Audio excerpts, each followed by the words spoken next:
Hello student, आज मैं आपको बता रहा हूँ कक्षा 12वीं के लिए मोस्ट इम्पोर्टेंट ऑब्जेक्टिव, वो भी त्रैमासिक परीक्षाओं के लिए, कि त्रैमासिक परीक्षा में किस टाइप के ऑब्जेक्टिव जो है आ सकते हैं। तो बहुत कम ऑब्जेक्टिव बताऊंगा मैं आपको, बहुत कम से कम ऑब्जेक्टिव बताऊंगा और जो है आप अच्छे खासे नंबर जो है ला सकते हैं।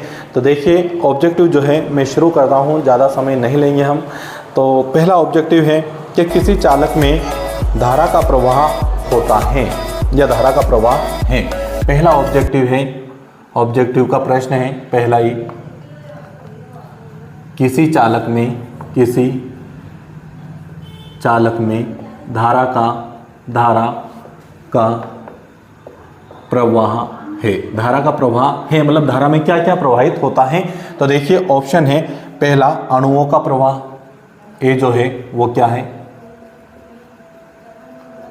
अणुओं का प्रवाह।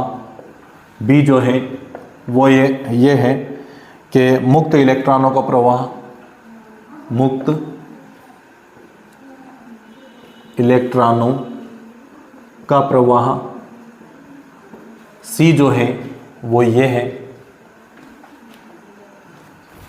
धन आवेशों का प्रवाह, धन आवेशों का प्रवाह। और डी जो है वो है आयनों का प्रवाह। डी जो है वो है आयनों का प्रवाह। तो आपको इसका जो है आंसर बताना है कि किसी चालक में धारा का प्रवाह होता है। तो आपको इसका जो है सही आंसर आपको जो है बताना है कि किसी चालक में धारा का प्रवाह है। तो ऑप्शन ए अणुओं का प्रवाह, मुक्त इलेक्ट्रॉनों का प्रवाह, धन आवेशों का प्रवाह और आयनों का प्रवाह। तो इसका जो आंसर रहेगा, उत्तर रहेगा इसका उत्तर रहेगा बी वाला। उत्तर कौन सा रहेगा इसका, बी वाला रहेगा। कौन सा, मुक्त इलेक्ट्रॉनों का प्रवाह। आंसर क्या है इसका, मुक्त इलेक्ट्रॉनों का प्रवाह। ठीक है, ये तो फर्स्ट ऑब्जेक्टिव हो चुका है आपका। दूसरा ऑब्जेक्टिव मैं आपको बता रहा हूँ, ऐसे कई सारे ऑब्जेक्टिव है। देखिए हमारे पास में दूसरा है कि 3 फेरड धारिता वाले 3 संधारित्रों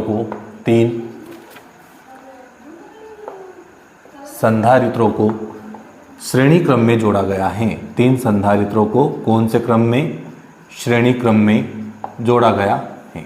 प्रश्न समझिए आप, जोड़ा गया है कि 3 फेराड धारिता वाले 3 संधारित्रों को श्रेणी क्रम में जोड़ा गया है। 3 फेराड धारिता वाले मतलब 3 संधारित्र हैं और हर संधारित्र की जो धारिता वो कितनी है, 3 फेराड है। कि 3 फेराड धारिता वाले 3 संधारित्रों को श्रेणी क्रम में जोड़ा गया है तो उनकी तुल्य धारिता होगी। अब मैं 4 ऑप्शन बता रहा हूं आपको। नंबर ए जो है वो ये है कि 9 फेरड। नंबर बी जो है वो है 1 फेरड। नंबर सी जो है वो है 3 फेरड। और नंबर डी जो है वो है 4/3 फेरड। 4/3 फेरड। तो ये जो है आपको जो है सही इसके अंदर जो है चुनना है यहाँ पर कि 3 फेरड धारिता वाले 3 संधारित्रों को श्रेणी क्रम में जोड़ा गया है तो उनकी तुल्य धारिता क्या होगी। तो उनकी तुल्य धारिता देखिए, इसका जो आंसर रहेगा आपका, आंसर रहेगा इसका वो रहेगा बी वाला। बी वाला क्या है, 1 फेरड। इसका आंसर क्या रहेगा, 1 फेरड आंसर रहेगा। और कैसे आता है तो देखिए, परिणामी धारिता होती है श्रेणी क्रम में 1/c बराबर होता है 1/c1 प्लस 1/c2 प्लस 1/ कितना, c3। 1/c, c1 का मान है अपने पास 3, c2 का मान भी जो है 3 ही है और c3 का मान भी कितना है, 3। अब देखिए हर समान है तो एलसीएम कितना आया, 3। 1 + 1 + 1 इक्वल कितना, 3। 3 से 3 क्या हुआ, कैंसिल। तो कितना आता है आंसर इसका, 1 फेरड आता है। तो 3 फेराड धारिता वाले 3 संधारित्रों को यदि श्रेणी क्रम में जोड़ा जाए तो उनकी तुल्य धारिता कितनी होगी, 1 फेराड होगी, यानी कि 1 फेराड होगी। अगला प्रश्न है हमारे पास में प्रश्न नंबर तीसरा है कि वायु का परावैद्युतांक होता है, वायु का परावैद्युतांक है, परावैद्युतांक है। तो वायु का परावैद्युतांक जो है उसके ऑप्शन है हमारे पास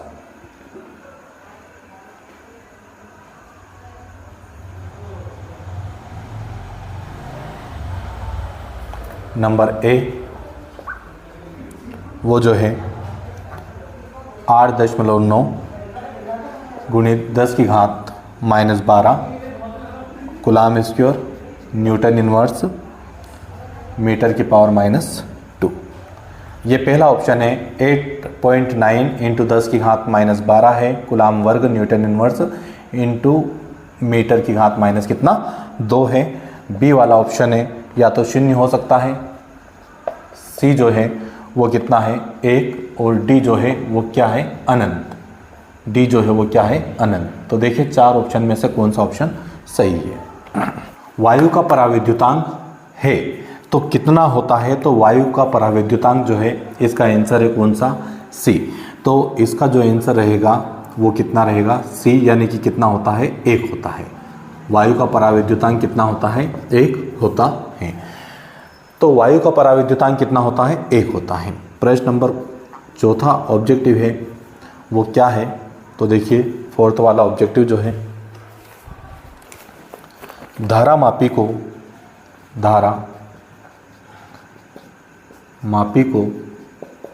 वोल्ट मीटर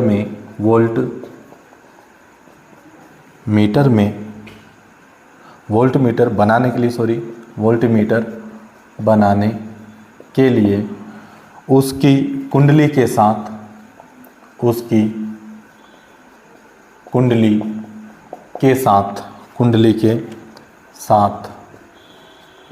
जोड़ते हैं, उसकी कुंडली के साथ जोड़ते हैं। तो क्या जोड़ते हैं, तो देखिए ऑप्शन यहाँ पर देखिए आप नंबर ए उच्च प्रतिरोध का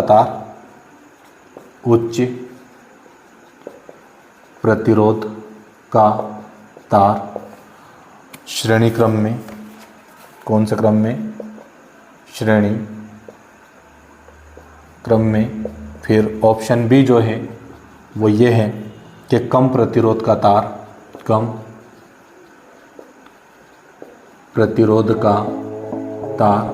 श्रेणी क्रम में, कम प्रतिरोध का तार, ठीक है, श्रेणी क्रम में। फिर नंबर सी जो है वो है उच्च प्रतिरोध का तार समांतर क्रम में। और नंबर डी जो है वो है कि कम प्रतिरोध का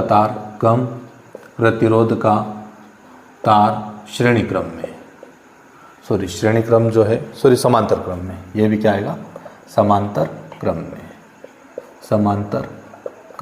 में। देखिए 4 ऑप्शन है यहाँ पर कि यदि धारा मापी को वोल्ट मीटर बनाना है तो उसकी कुंडली के साथ क्या जोड़ना है आपको, तो उच्च प्रतिरोध का तार श्रेणी क्रम में जोड़ना है कि कम प्रतिरोध का तार श्रेणी क्रम में जोड़ना है। तो कम प्रतिरोध का तार तो इसके अंदर जुड़ेगा नहीं, तो कम प्रतिरोध का जो है आपको हटा देना है। अब देखना है केवल उच्च प्रतिरोध का तार, क्योंकि वोल्ट मीटर का प्रतिरोध अधिक होता है।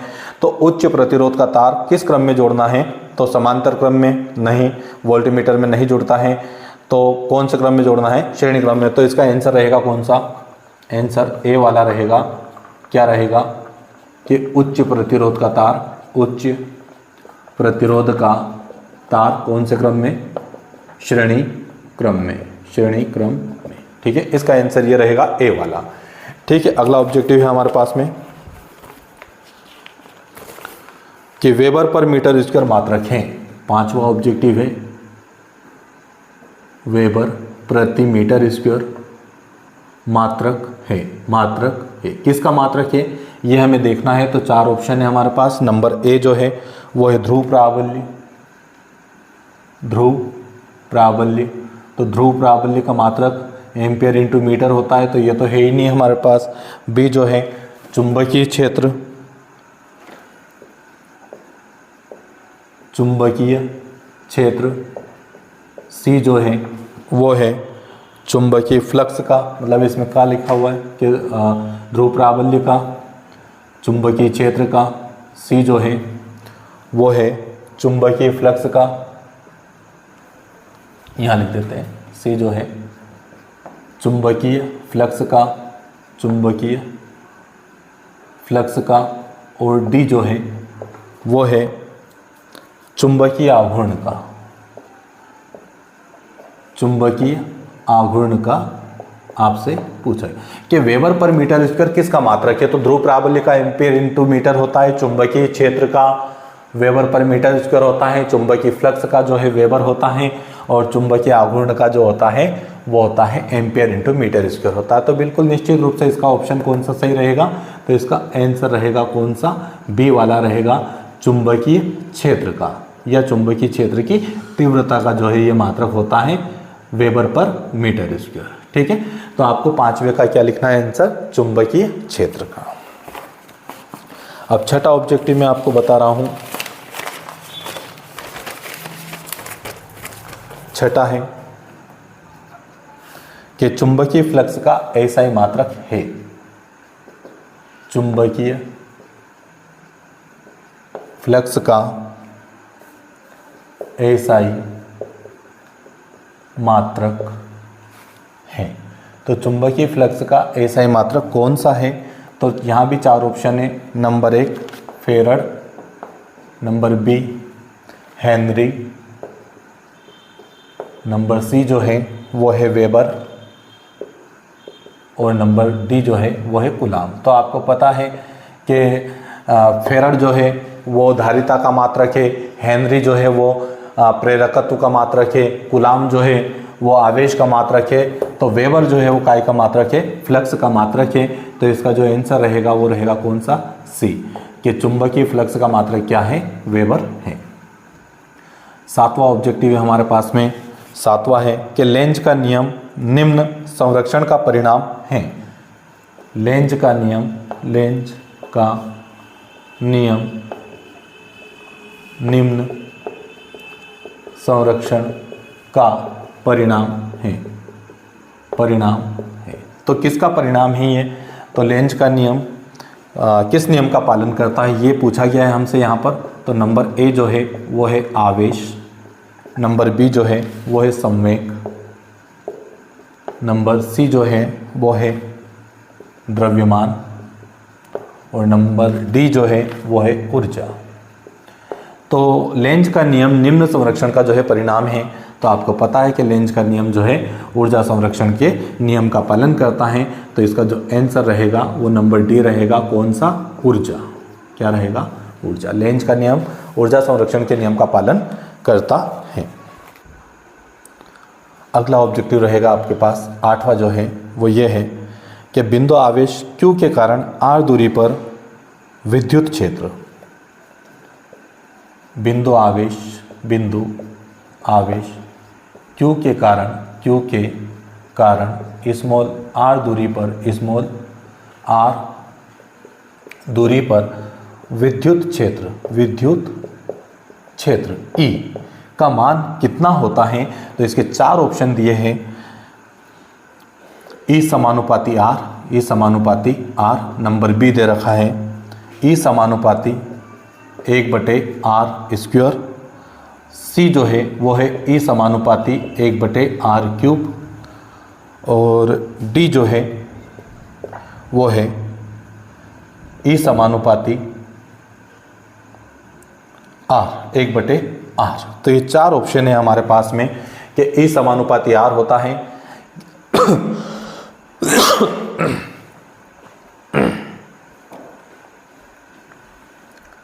ठीक है। चलिए यहाँ पर कि बिंदु आवेश Q के कारण स्मॉल r दूरी पर विद्युत क्षेत्र E जो है, पहला ऑप्शन है A बराबर E समानुपाती R, B बराबर है E समानुपाती 1/r², C जो है E समानुपाती 1/r³, और D जो है E समानुपाती 1/r। तो जो है इनमें से कौन सा विकल्प सही है। तो देखिए किसी बिंदु आवेश के कारण तीव्रता का जो आंसर आता है वो आता है E बराबर 1/4πε0 इंटू Q/r²। तो यहाँ पर जो है ये वाला ऑप्शन सही है। इसका आंसर जो है वो क्या है, तो बोले E समानुपाती 1/r², क्योंकि तीव्रता जो है वो दूरी के वर्ग के व्युत्क्रमानुपाती होती है। 9वां ऑब्जेक्टिव है हमारे पास में, समविभव पृष्ठ और बल रेखाओं के बीच का कोण होता है। समविभव पृष्ठ और विद्युत बल रेखाओं के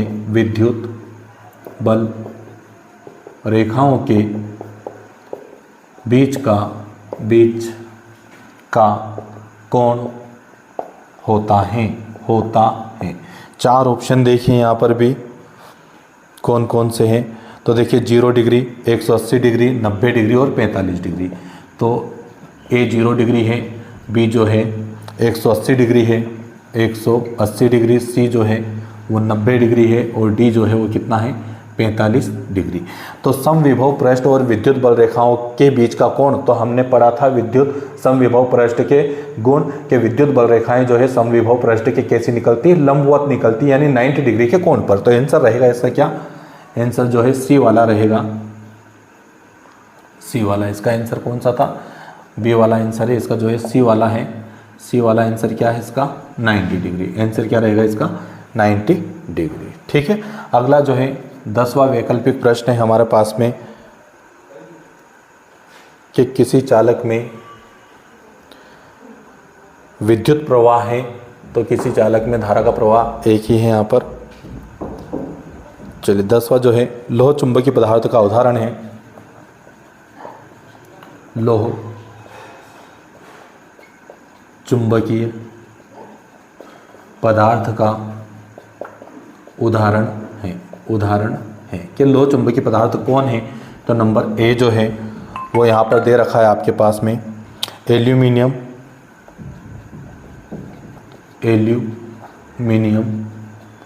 नंबर बी जो है वो है निकल यानी निकिल। नंबर सी जो है वो है सोना और नंबर डी जो है वो है बिस्मथ। ठीक है। तो इसका आंसर रहेगा यहाँ पर लोहा, निकिल, कोबाल्ट जो है लोह चुंबकीय पदार्थ होते हैं, यानी कि ये जो है शक्तिशाली चुंबक द्वारा या कम शक्तिशाली चुंबक द्वारा भी जो है आकर्षित हो जाते हैं। तो आंसर रहेगा इसका बी वाला क्या है, निकल या निकिल। ठीक है, निकिल, ये इसका आंसर रहेगा। अगला जो है 11वां वो है कि धारा के चुंबकीय प्रभाव की खोज की थी। धारा के चुंबकीय प्रभाव की खोज की थी। किसने की थी ये तो आपको पता ही है ना। तो 4 ऑप्शन फिर भी दे रहा हूँ मैं यहाँ पर। फ्लेमिंग ने, नंबर ए जो है वो क्या है फ्लेमिंग ने। नंबर बी जो है वो आ रहा है इसमें आस्टर्ड ने। नंबर सी जो है वो है फेराडे ने। नंबर डी जो है वो है एम्पियर ने। तो इसका जो आंसर है वो ज़्यादा बताने की आवश्यकता नहीं है, क्योंकि आपको पता है कि धारा के चुंबकीय प्रभाव की खोज जो है प्रैक्टिकल या व्याख्या जो है किसने की थी, वो की थी किसने, आस्टर्ड ने। 12वां ऑब्जेक्टिव हमारे पास में एक गतिमान आवेश उत्पन्न करता है। एक गतिमान आवेश उत्पन्न करता है। तो एक गतिमान आवेश जो है क्या उत्पन्न करता है। तो 4 ऑप्शन है हमारे पास में इसके भी। नंबर 1 केवल विद्युत क्षेत्र।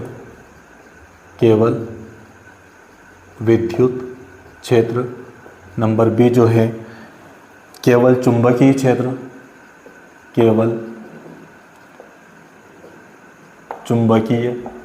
क्षेत्र।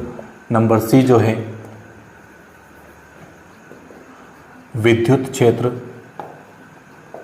और चुंबकीय क्षेत्र दोनों, और चुंबकीय क्षेत्र दोनों, मतलब दोनों उत्पन्न करता है, या फिर डी जो है वो इनमें से कोई नहीं, इनमें से कोई नहीं।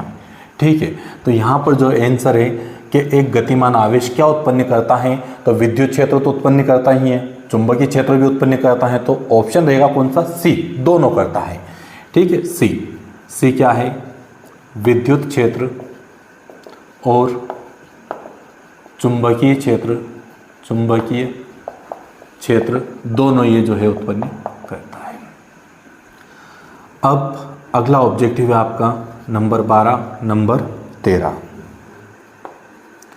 कि एक कूलाम आवेश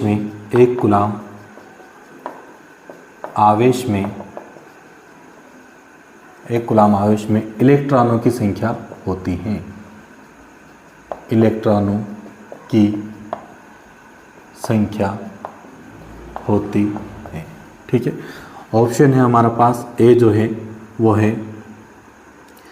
1.6 गुणित 10 की घात -19, बी जो है वो है 1.6 गुणित 10 की घात -1.6 गुणित 10 की घात 18, सी जो है वो है 6.25 इंटू 10 की घात 18, और डी जो ऑप्शन है वो ये है कि 6.25 गुणित 10 की घात -19। एक कूलाम आवेश में इलेक्ट्रॉनों की संख्या होती है, तो 1.6 गुणित 10 की घात -19 ये तो इलेक्ट्रॉन पर आवेश होता है, ये कोई मान नहीं है, लेकिन ये वाला मान हमारा जो है आंसर सही है। तो इसका जो आंसर आएगा वो आएगा कितना, सी वाला आएगा 6.25 गुणित 10 की घात कितना 18, ये इसका आंसर है। 14वां ऑब्जेक्टिव है हमारे पास में, एक कूलाम आवेश में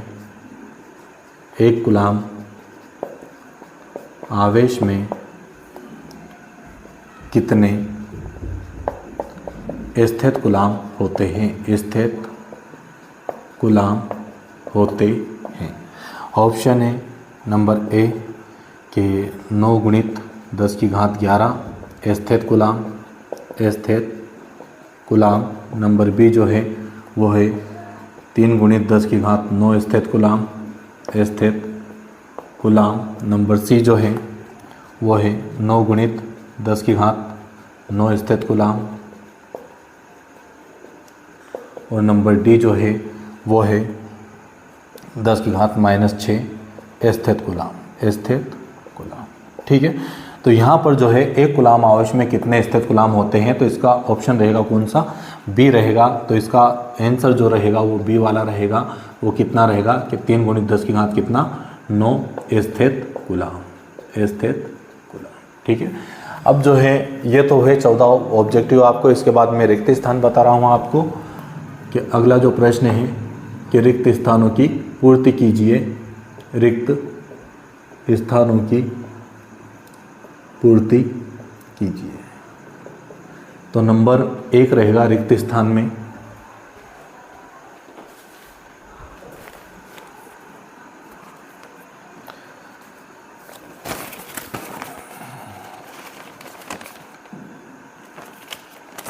विद्युत धारा के चुंबकीय प्रभाव की खोज की थी। क्या है कि विद्युत धारा के चुंबकीय प्रभाव की खोज रिक्त स्थान ने की थी। किसने की थी? तो इसका आंसर आपको लिखना है रिक्त स्थान में किसने की थी, आस्टर्ड ने। ठीक है, दूसरा रिक्त स्थान है हमारे पास कि एक आदर्श वोल्ट मीटर का प्रतिरोध होता है। एक आदर्श वोल्ट मीटर का प्रतिरोध रिक्त स्थान होता है। तो इसका आंसर आपको पता है कि एक आदर्श वोल्टमीटर का प्रतिरोध कितना होता है, अनंत होता है। नंबर तीसरा रिक्त स्थान है हमारे पास कि विद्युत चुंबकीय प्रेरण की खोज, विद्युत चुंबकीय प्रेरण की खोज रिक्त स्थान ने की थी, रिक्त स्थान ने की थी। तो विद्युत चुंबकीय प्रेरण की खोज किसने की थी, तो इसका जो आंसर है वो क्या है, फेराडे। विद्युत चुंबकीय प्रेरण की खोज किसने की थी, फेराडे ने की थी। अगला जो है रिक्त स्थान फोर्थ है कि किरचॉफ का प्रथम नियम, किरचॉफ का प्रथम नियम रिक्त स्थान के संरक्षण नियम पर आधारित है, संरक्षण नियम पर आधारित है। तो किरचॉफ का प्रथम नियम जो आधारित होता है वो होता है संवेग संरक्षण के सिद्धांत पर। ठीक है, तो इसका आंसर क्या आएगा, संवेग संरक्षण के सिद्धांत पर। फिफ्थ रिक्त स्थान है हमारे पास कि किसी चालक का ताप बढ़ाने पर, किसी चालक का ताप बढ़ाने पर उसका प्रतिरोध रिक्त स्थान हो जाता है। तो किसी चालक का ताप बढ़ाते हैं तो उसका प्रतिरोध जो है बढ़ जाता है। तो आंसर रहेगा इसका क्या, बढ़ जाता है या फिर अधिक हो जाता है। ठीक है, बढ़ जाता है। चलिए सिक्स जो है वो ये है कि एक फेरड बराबर रिक्त स्थान स्थित फेरड। मतलब ये पूछा गया है आपसे कि एक फेरड में कितना स्थित फेरड होता है। एक फेरड बराबर कितना स्थित फेरड होता है, तो इसका आंसर रहेगा एक फेरड में जो है 9 गुणित 10 की घात 11 स्थित फेरड होता है। 9 गुणित 10 की घात कितना होता है, 11 स्थित फेरड होता है।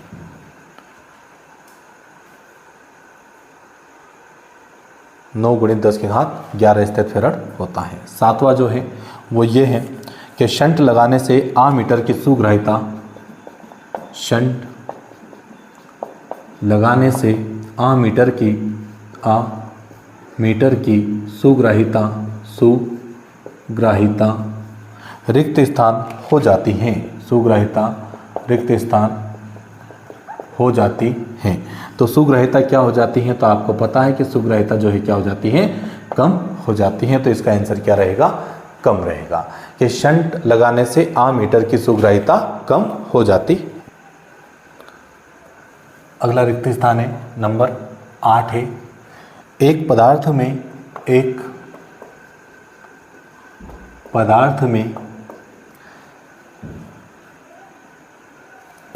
में इलेक्ट्रॉनों की कमी है। एक पदार्थ में इलेक्ट्रॉनों की कमी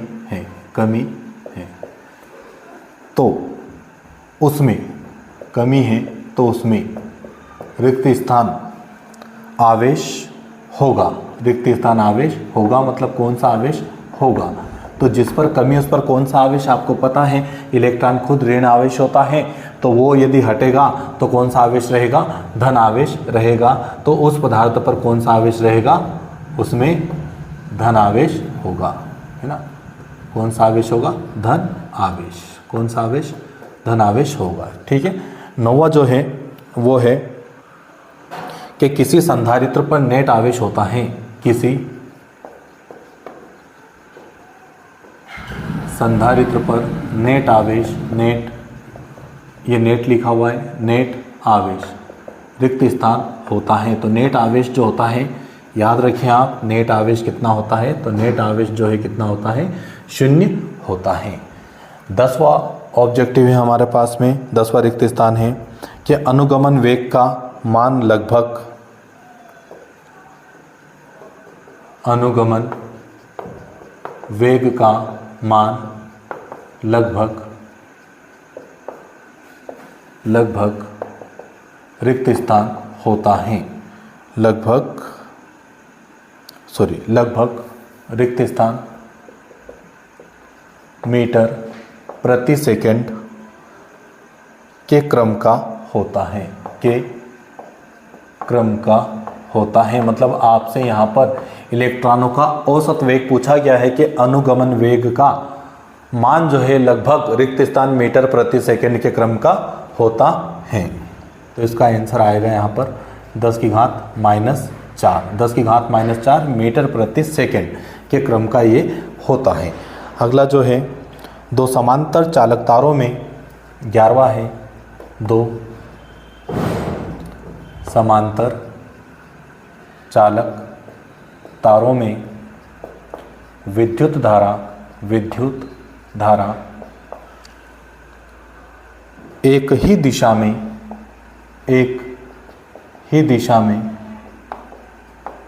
प्रवाहित होती हैं,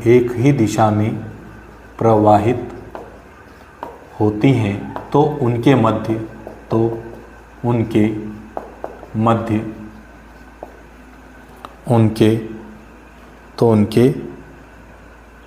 प्रवाहित हो रही हैं, तो वे एक दूसरे को होती हैं, तो वे एक दूसरे को रिक्त स्थान करेंगे। तो एक दूसरे को क्या करेंगे, जब समान दिशा में धारा प्रवाहित होती है तो वो एक दूसरे को आकर्षित करते हैं, और जब विपरीत दिशा में धारा प्रवाहित होती है तो प्रतिकर्षित करते हैं। तो यहाँ एक ही दिशा लिखा है, मतलब समान दिशा में, तो ये एक दूसरे को क्या करेंगे, यहाँ पर आकर्षित करते हैं। तो क्या करेंगे, आकर्षित करेंगे। इसका आंसर क्या रहेगा, आकर्षित रहेगा। 12वां विकल्प रिक्त स्थान है हमारे पास में कि धारावाही वृत्ताकार कुंडली के केंद्र पर, धारावाही वृत्ताकार कुंडली के केंद्र पर चुंबकीय क्षेत्र उसके तल के पर चुंबकीय क्षेत्र उसके तल के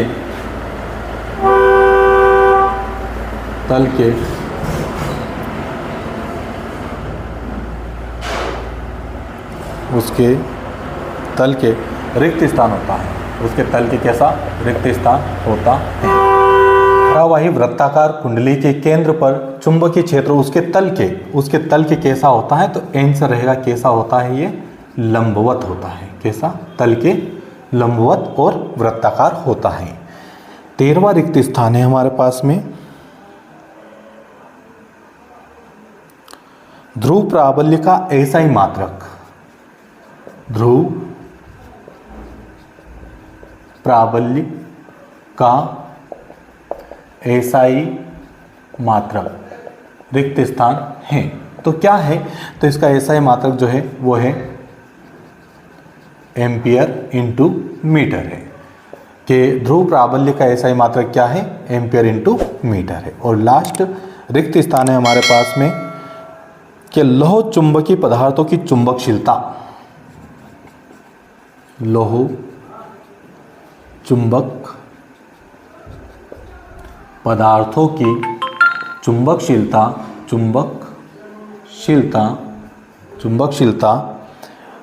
रिक्त स्थान से अधिक होती है। रिक्त स्थान से अधिक होती हैं। तो लौह चुंबकीय पदार्थों की जो चुंबकशीलता होती है वो किससे अधिक होती हैं, तो वो जो है 1 से अधिक होती है। ठीक है, बाकी के ऑब्जेक्टिव जो है अब बचे हुए ये हैं, एक तो सही जोड़ी और एक वाक्य या एक शब्द में उत्तर दीजिए। तो इसका वीडियो भी जो है इसके बाद में जो है मैं अपलोड कर रहा हूँ या करूँगा, तो आप जो है वो भी देख सकते हैं।